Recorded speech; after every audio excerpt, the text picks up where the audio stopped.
Hello students. आज मैं आप लोगों के लिए बहुत इंपॉर्टेंट टॉपिक और इंटरेस्टिंग टॉपिक लेके आया हूँ और वो टॉपिक है सेट्स। सेट कंप्यूटर साइंस में यूज़ होने वाला बहुत ही इंपॉर्टेंट टॉपिक है ये आपके लॉजिक बिल्डिंग के लिए और रीजनिंग के लिए हाईली इंपॉर्टेंट है। मैं इसको कोशिश करूँगा कि जितना आसान भाषा में हो सकता है आपको समझाने की कोशिश करूँ और इसके जो लेवल है उसको मैं जितना बेसिक से लेकर के और इंटरमीडिएट तक ले जाने की कोशिश करूँ। इतना कोशिश करूँगा कि आपके एंट्रेंस में किसी भी तरह के एंट्रेंस में जो सवाल आ सकता है उसको आप अच्छे से क्रैक कर सकें। मेरी पूरी कोशिश होगी। ऑल्दो इस तरह के वीडियोस को मैं 2-3 सेगमेंट्स में बांटूंगा। एक जिसमें कि आपका सिलेबस पूरी तरह से कवर हो जाए स्कूल का अच्छे से। उसमें ऑफ कोर्स एग्जाम्पलार आता है।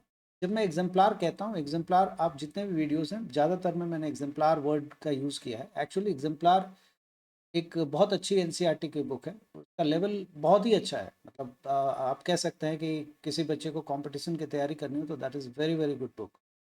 तो उस लेवल पे मैं इसको ले जा करके फिनिश करूँगा पहले सेगमेंट को। और दूसरे सेगमेंट में जो इंटरमीडिएट लेवल के क्वेश्चन जो कि ऑलरेडी एग्जाम्पलार में है उस तरह के और सवाल को लेकर के मैं बनाऊंगा। लेकिन अभी पहले सेगमेंट्स की बात करते हैं। तो चलिए स्टार्ट करते हैं हम लोग सेट। तो जैसा ऊपर में लिखा हुआ है सेट, तो सेट को मैं फॉर्मली एक डेफिनेशन थोड़ी देर के बाद देना स्टार्ट करूँगा। तो मैं क्या करता हूँ, एक घर बना लेता हूँ। सेट को आप हमेशा एक घर की तरह ट्रीट करें। घर की तरह एक बाउंड्री वॉल होगा। तो सेट का जो नोटेशन होता है, याद रखिए मैं पहले रिपीट कर रहा हूँ कि सेट का जो फॉर्मल डेफिनेशन है इसके बारे में मैं थोड़ी देर बाद बात करूँगा जब आप बहुत अच्छे से समझ जाएंगे। तब तक सेट को कभी भी रिप्रेजेंट करने के लिए ना हम लोग एक घर का एग्जाम्पल लेंगे। बहुत कॉमन है ये। आपके घर की बाउंड्री होती है, उस बाउंड्री को हम लोग सेट्स में इस तरह से कर्ली ब्रेसेस से दिखाते हैं। कर्ली ब्रेसेस से, कर्ली ब्रेसेस, इसको मैथ्स में आप लोग मिडिल ब्रैकेट के नाम से भी जानते हैं। आपके घर के बाहर एक नाम भी लिखा होता है, झा निवास, सिंह निवास, शांति निवास, एक्स भवन, बजाज हाउस, ऐसा लिखा रहता है ना। वही हम लोग लिखेंगे और वो है आपके घर का नाम। तो सेट का मतलब एक घर है और घर का नाम हम रख लेते हैं कैपिटल ए। घर का नाम यूजुअली कैपिटल से हम रखते हैं, ज़्यादा अच्छा रहता है आ, हमारे घर पे। लेकिन सेट में एक तरह से आप समझ लीजिए मैंडेटरी है कि आप जो सेट का नाम देंगे वो कैपिटल से देंगे। But again not something which is, ये कोई ज़रूरी नहीं है, इससे आप बंधे हुए नहीं हैं, लेकिन आप देंगे तो ज़्यादा अच्छा है। तो ये आपके घर का नाम हो गया।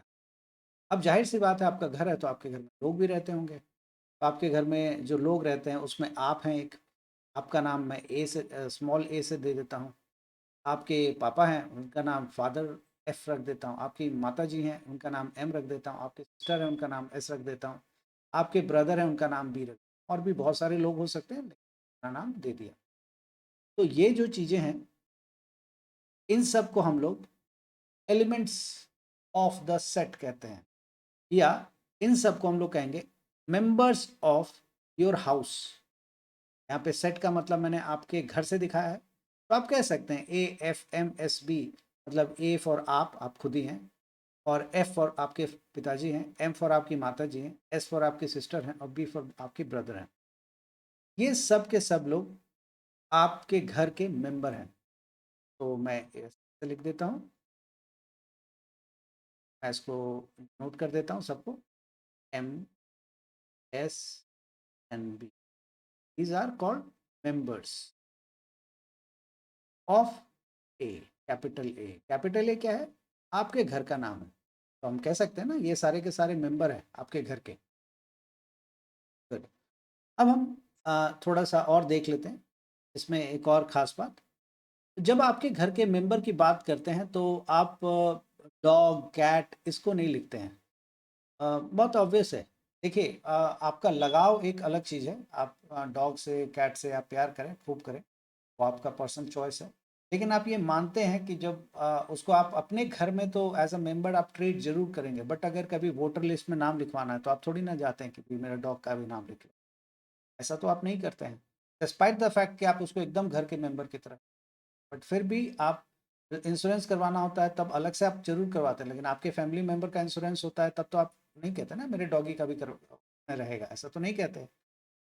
तो इफेक्टिवली मैं ये कहना चाहता हूँ कि आपका इमोशन उससे ज़रूर जुड़ा हुआ हो सकता है, लेकिन आप भी अपनी कुछ हदों को जानते हैं कि इसके बाहर हम नहीं जा सकते। उसी तरह से जब मैंने ये कहा कि ये सारे के सारे आपके घर के मेंबर हैं, तो आप उसमें डॉग का नाम नहीं दीजिएगा। तो कहने का मतलब है कि इसमें सारे के सारे आप ही लोग हैं। आपके घर में बच्चे हो सकते हैं, आपके से बड़ी हो सकती हैं या छोटी हो सकती हैं, बहुत छोटी हो सकती हैं। सिमिलरली जो भाई है आपका बहुत बड़ा हो सकता है, बहुत छोटा। पिताजी आपके ऑफ कोर्स काफ़ी बड़े होंगे, और आपकी उम्र तो खैर आपकी है ही। तो कहने का मतलब अलग अलग एज वाले, अलग अलग दिखने वाले, सब तरह के लोग हैं, लेकिन सारे के सारे लोग हैं। तो इसी से हमारा सेट का डेफिनेशन तैयार होता है एक्चुअली। हम इसको लिखते हैं well defined collection of object, collection of object. और well defined collection of objects को हम लोग सेट्स कहते हैं, sets. Well defined collection of objects, इसमें सारी चीजें जो है ना क्वेश्चनेबल हैं। ऑब्जेक्ट्स आप किसको कहेंगे, वेल डिफाइंड किसको कहेंगे, सब चीज के ऊपर क्वेश्चन उठे। लेकिन इन सब क्वेश्चंस को अभी मैं लेकर के आपको दुविधा में नहीं रखना चाहता। मैं इसके ऊपर धीरे धीरे करके जाऊंगा तो आपको ज्यादा समझ में आएगा, इसलिए अभी मैं इसके ऊपर नहीं जाऊंगा। अभी आप इतना ही समझें कि सेट, कभी भी अगर सेट वर्ड यूज होगा ना, तो आप मैथ्स के बारे में ना सोच के एक घर के बारे में सोचें, अपने घर के बारे में सोचें, आपको ज्यादा अच्छे से समझ। बजाय इसके कि आप मैथमेटिकल सेट्स के बारे में सोचेंगे तो थोड़ा सा टीडियस हो जाएगा आपके लिए। प्लीज समझने के लिए तो आप एक घर के बारे में सोचें। एलिमेंट्स की बात होगी तो आप उस घर के मेंबर के बारे में सोचें। अब हम लोग बात करते हैं सेट ऑफ अल्फाबेट्स की, मतलब एक घर जिसके अंदर सारे अल्फाबेट्स रखे। तो मैं एक घर बनाता हूँ कैपिटल ए, और घर को मैं ब्रैकेट, घर की बाउंड्रीज होंगी तो उसको ब्रैकेट से दिखाएंगे, और उसमें हम सारे अल्फाबेट्स डालते हैं, A B F H I J K dot dot dot, मतलब जेड। ये आपने सेट ऑफ अल्फाबेट्स बना दिया, मतलब एक ऐसा घर तैयार कर दिया जिसमें सारे अल्फाबेट्स रहेंगे और कोई नहीं रहेगा।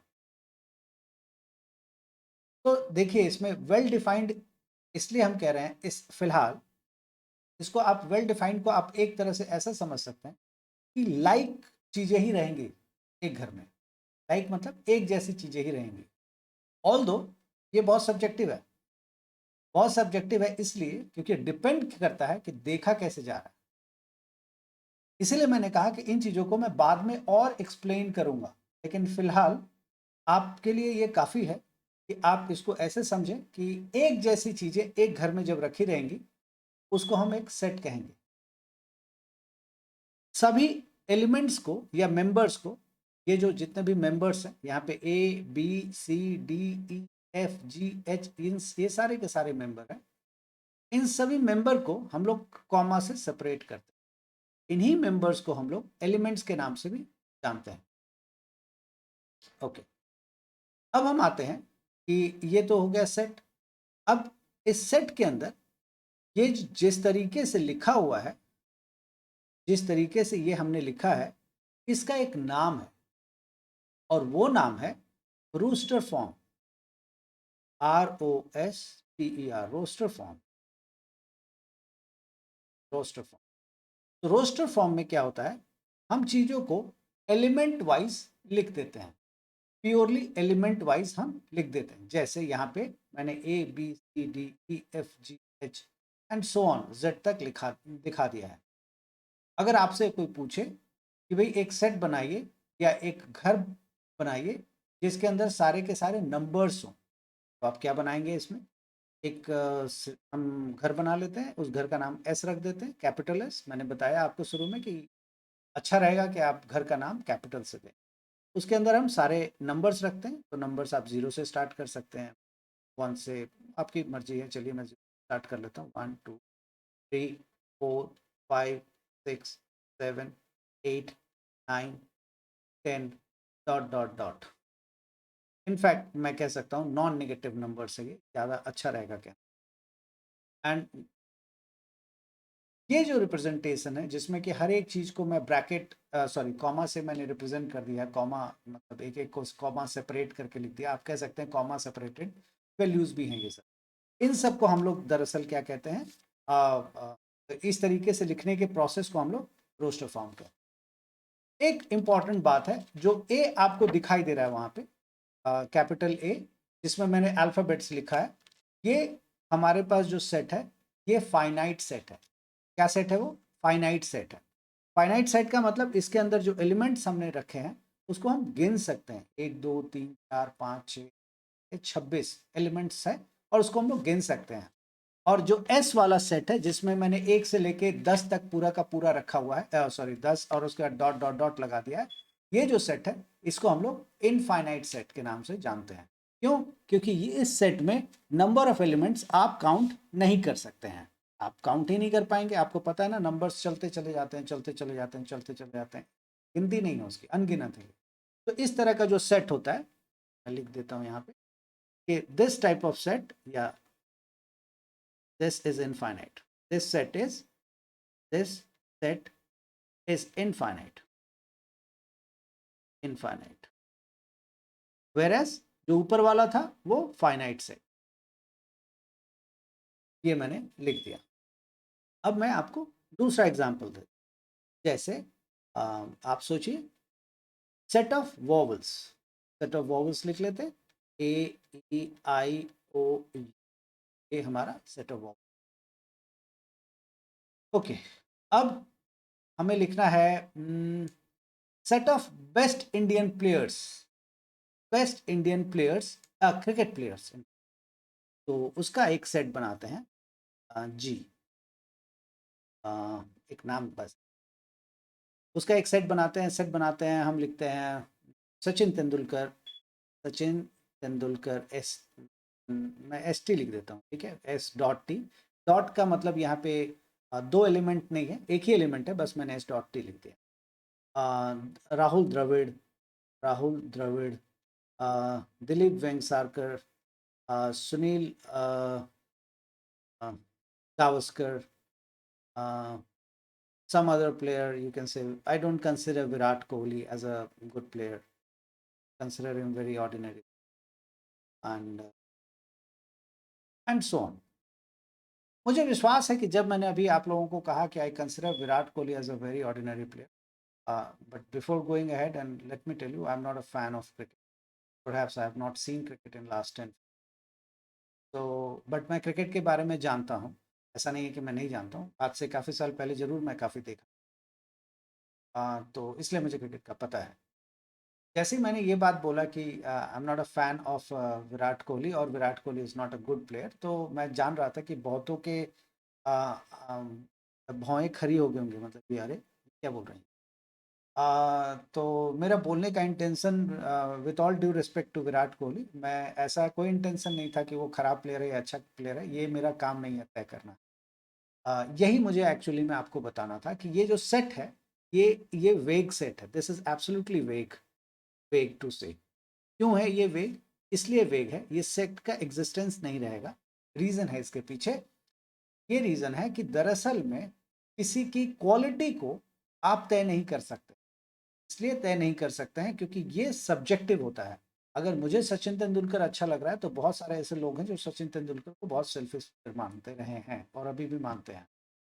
अगर मुझे दिलीप वेंगसरकर अच्छा लग रहे हैं तो किसी और को हो सकता है कि बहुत स्लो प्लेयर लगते रहे हों। किसी को राहुल द्रविड़ बहुत स्लो लगते हैं, मुझे बहुत अच्छे लग सकते हैं। किसी को विराट कोहली बहुत खराब लग सकते हैं, मुझे बहुत अच्छे लग सकते हैं। तो ये सब्जेक्टिव है। ये आप खुद भी जानते हैं, ये चीज़ ये वैरी करता रहता है। किसी को एक एक्ट्रेस बहुत अच्छी लगती है या ये एक एक्टर बहुत अच्छा लगता है, उसका परफॉर्मेंस बहुत अच्छा लगता है, दूसरे को वो बिल्कुल अच्छा नहीं लगता, कहता है ये तो थर्ड ग्रेड एक्टर, इसका तो मूवी नहीं देखना। तो ये वैरी करता है, ये सब्जेक्टिव है। लेकिन अगर किसी को, अगर आप ये कहेंगे कि हमारे टीम में 11 प्लेयर होते हैं, तो इसमें मुझे नहीं लगता कि कोई ये कहेगा कि नहीं, ऐसा नहीं हो सकता। This is impossible. अगर कोई क्रिकेट को जानता है थोड़ा सा भी तो वो मानेगा कि हाँ 11 प्लेयर होते हैं। वो अच्छे हैं बुरे हैं उसके मन वाले हैं या नहीं है वो सब अलग बातें हैं, लेकिन 11 प्लेयर होते हैं इसमें कोई दो राय नहीं है। तो बेसिकली ये जो मैंने लिखा था ये वेग सेट है। ये मेरा मकसद ही यही था कि मैं आपको ये बात खुद ही रियलाइज आप कर सके कि यार ये कैसे हो सकता है कि आप हो सकता है इसमें से कोई प्लेयर आपने नाम भी नहीं सुना हो और जिसका नाम सुना हो उसको आप पसंद नहीं करते हो और उसको मैंने लिख दिया कि बहुत अच्छा प्लेयर है। और इसी तरह से जिसको आप अच्छा कहेंगे हो सकता है मैं उसको ना लिखूं। तो इसीलिए ये जो टॉपिक हम पढ़ रहे हैं सेट्स, और वैसे भी मैथमेटिक्स में आप जो भी टॉपिक पढ़ेंगे सब के सब क्वांटिटेटिव होते हैं, क्वालिटेटिव नहीं होते हैं। मतलब आप क्वालिटी को तय नहीं कर सकते हैं किसी नंबर से, किसी तरीके से लिख के क्वालिटी आप तय नहीं कर सकते, ये सब्जेक्टिव होता है। तो जो भी हम पढ़ रहे हैं दिस इज क्वांटिटेटिव, ये सारा का सारा क्वांटिटेटिव है। इसकी गिनती हो सकती है बट इसकी क्वालिटी की गिनती नहीं। क्वालिटी किस आधार पर तय होगी ये कोई नहीं जानता, है ना। ठीक है, तो अब आगे बढ़ते हैं। तो उम्मीद है कि आप ये समझ गए होंगे कि ये सेट क्यों नहीं वैलिड है।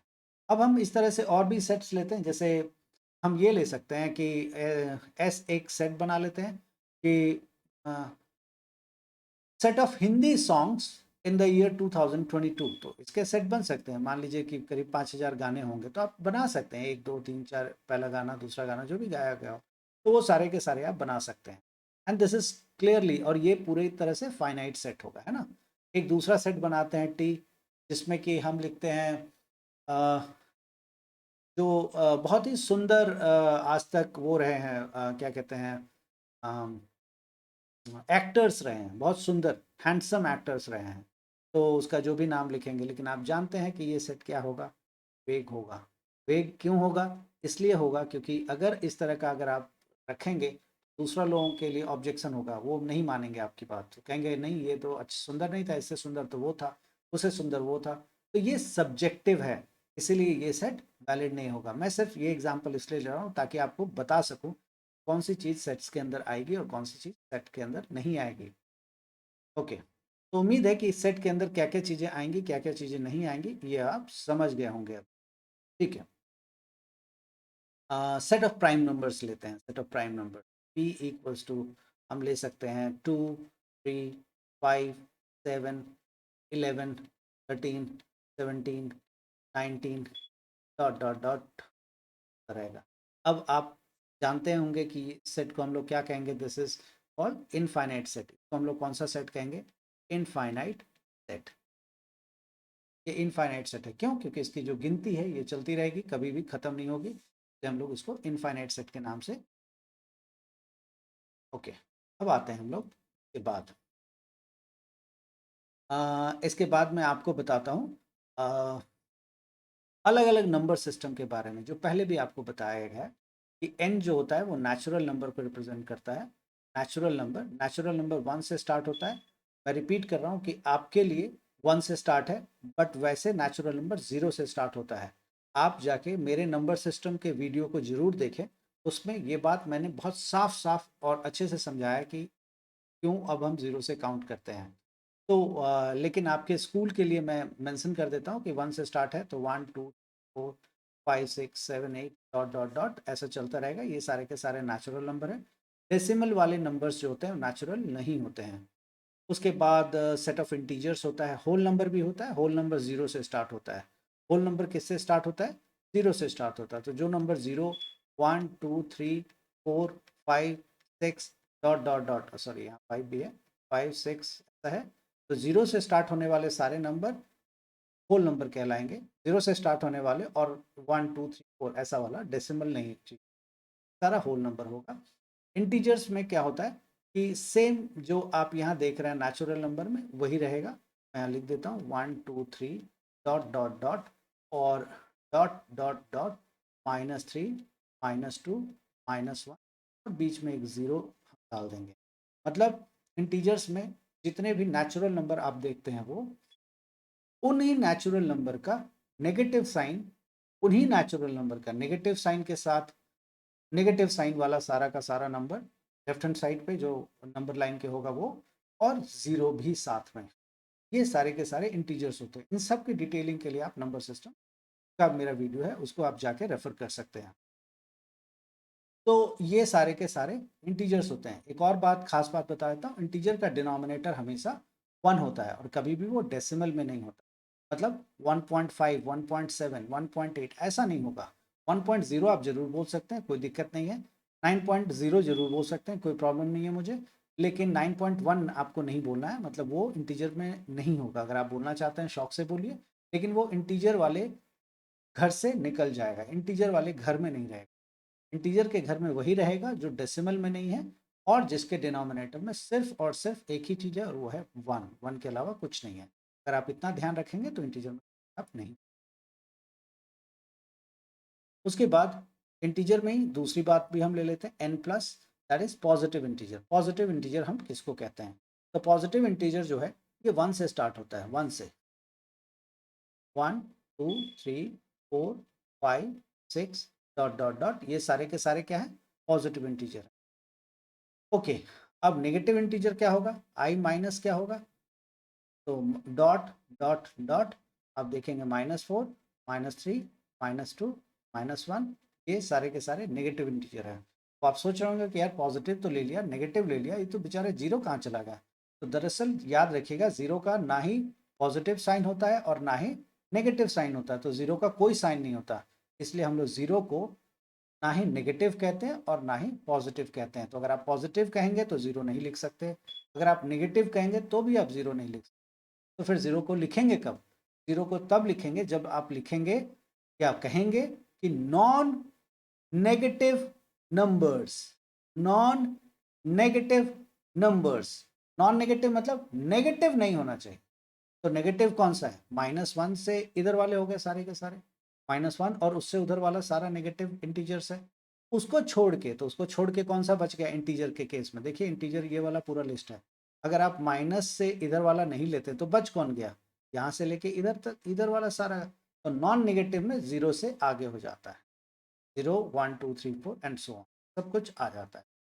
तो उम्मीद है कि आप समझ गए नॉन नेगेटिव इंटीजर। इसी तरह से रैशनल नंबर के लिए भी है, positive rational number, negative rational number. उम्मीद है कि ये बात आप जानते हैं रैशनल नंबर के लिए, और फिर से अभी आएगा तो मैं दोबारा इसको एक्सप्लेन। अब मैं चाहता हूँ कि ये जो कुछ क्वेश्चंस मैंने दे रखे हैं वो आपको बनाओ। इससे पहले कि मैं बनाऊँ, आपको ये बताता हूँ कि रोस्टर फॉर्म, ये मैंने आपको रोस्टर फॉर्म लिख दिया था, इसी के ऊपर मैं आपको कुछ क्वेश्चंस करके दिखाता हूँ कि कैसे रोस्टर फॉर्म के क्वेश्चंस हम लोग सॉल्व करते हैं। तो देखिए, बोला गया है X such that X is a letter before E in the English alphabet. तो आप कैसे लिखेंगे? इसको रोस्टर फॉर्म में लिखना है, तो आप इसका एक नाम देंगे। सबसे पहले एक घर बनाएंगे, मान लेते हैं वो घर ए है हमारा, और घर के अंदर आप फिर लिखेंगे, बोला बिफोर ई, ई से पहले इंग्लिश अल्फ़ाबेट में। इसको पढ़ते कैसे हैं ये भी तो बताना जरूरी है। इसको पढ़ते हैं एक्स सच दैट, ये जो दो डॉट आप देख रहे हैं कॉलन, इसको पढ़ा जाता है सच दैट। सच दैट, ये दो डॉट की जगह वो ऐसे भी लिखा जा सकता है, एक्स सच दैट, ऐसे भी लिखा जा सकता है, एक स्ट्रेट डंडी डाल करके। X is a letter before E. अब एक्स के बारे में, पहले एक्स क्या है वो बता रहा है आपको कि, सॉरी, पहले एक्स लिख दिया कि भाई एक एक्स है। अब एक्स क्या है उसके बारे में आपको यहाँ पे डिटेल दिया गया कि X is a letter before in the alphabet. उसी तरह से, तो अब जरा इसको पहले लिख देता हूँ, ए बी सी डी ई नहीं लिखेंगे। क्यों नहीं लिखेंगे? क्योंकि उसने बोला है बिफोर ई, ई से पहले, ई तक नहीं बोला है, ई से पहले बोला है। तो ए बी सी डी हो गया। ओके, अब है यहाँ पे next, X belongs to N. अब ये बिलोंग्स टू का मतलब क्या है मैं रिपीट करता हूँ, क्योंकि ये पुराने वीडियोस में भी आपको मिलेगा मेरे। बिलोंग्स टू का, ये pen belongs to me, this watch belongs to me, this T shirt belongs to me, mouse belongs to me. अभी तो मुझे बिलोंग करता है, वैसे तो कंप्यूटर को बिलोंग करता है। This phone belongs to me, the paper belongs to me, this copy belongs to me, this camera belongs to me, and everything जो भी यहाँ आपको बाहर में दिख रहा है, जो मेरा राइटिंग टैबलेट है जिसकी वजह से मैं लिख पा रहा हूँ और आप देख पा रहे हैं वहाँ पे, दैट बिलोंग्स टू मी। ये सारी चीज़ें मुझे बिलोंग करती। तो बिलोंग का मतलब एक ऐसा चीज़ जो आपसे आपसे बाहर है, आपसे मतलब बाहरी चीज़ है वो, लेकिन वो आपकी वजह से ही वो टिका हुआ है, या फिर कह लीजिए कि अ, उसका यूज़ आप करते हैं, ऐसे कह सकते हैं। तो इसीलिए हम कहते हैं उसको बिलोंग्स टू मी। तो जैसे यहाँ पे है कि x belongs to natural number, X कोई एक नेचुरल नंबर है, कोई भी एक नेचुरल नंबर हो सकता है, और उसका स्क्वायर जो है 25 होना चाहिए। तो देखिए 25 से छोटा होना चाहिए, सॉरी। तो मैं क्या करता हूँ, यहाँ पे लिख लेता हूँ कि भाई जो नेचुरल नंबर है अगर वो 25 है, 25 ये रहा, इसका सेट का नाम दे देते हैं बी। और मैं लिखता हूँ कि भाई एक, मैं कलर इसका थोड़ा डार्क कर लेता हूँ,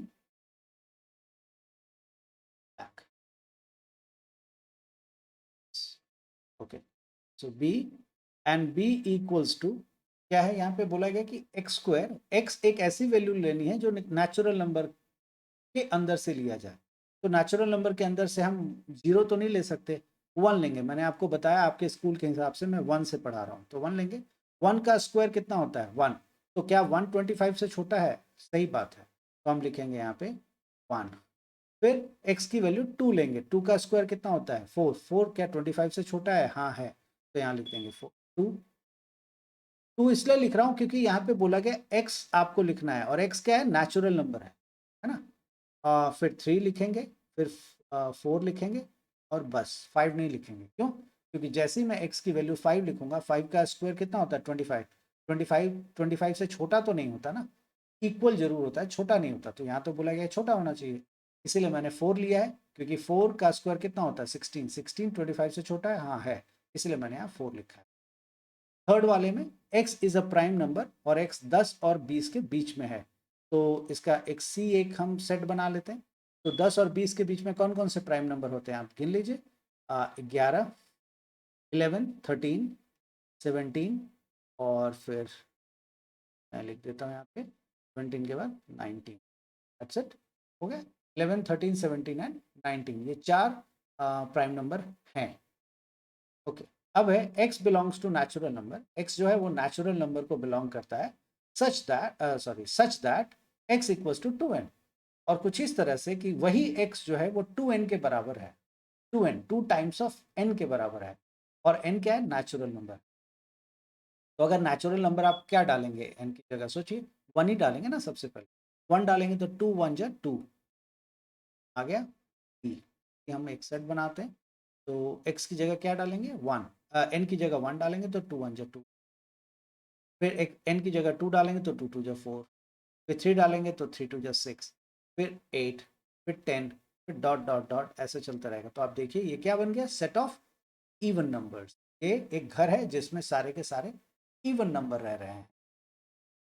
उसी तरह से ये सारे के सारी चीज़ों को आप बना सकते हैं। मैं लास्ट का दो जो है वो उसमें से एक आपको करके दिखा देता हूँ।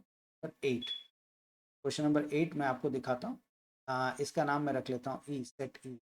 ये सिखाने वाली चीज़ है, इसलिए मैं कर रहा हूँ। The set of all letters in the word trigonometry. तो ट्रिगोनोमेट्री में जितने भी लेटर्स हैं उसको लिखना है। तो वैसे तो कायदे से आप सारा कुछ लिखेंगे, T, R, I, G, O, N, O, M, E, T, R, Y, trigonometry. लेकिन सेट में ना एक ही चीज को दोबारा हम रिपीट नहीं करते, कोई फायदा नहीं है। करने को आप कर सकते हैं, लेकिन गिनती उसकी एक ही बार होगी, ये ध्यान रखिएगा, गिनती एक ही बार होगी। तो इसीलिए रिपीट नहीं करते। तो टी दो बार आ रहा है, एक बार हटा दीजिए।